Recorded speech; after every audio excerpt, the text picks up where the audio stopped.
Ano po ba ang tinatawag na 2 week zero commission?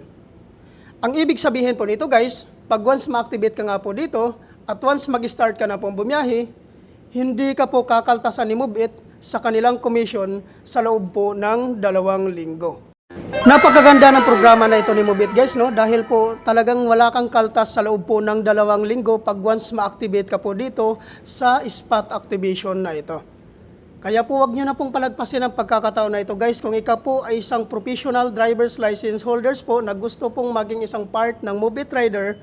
Sumali na po kayo sa programa na ito. Uulitin ko lang po, ang venue po ng ating spot activation, matatagpuan po ito sa Phase 7CB, Novaliches, Caloocan City. So yan po yung pinaka-venue po ng ating spot activation. Ano po ba ang mga requirements na kailangan po nating i-prepare before po tayo pumunta sa spot activation?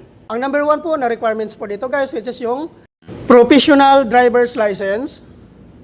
Number 2, 2020 and above motorcycle year model. Number 3, motorcycle ORCR. Number 4, NBI clearance.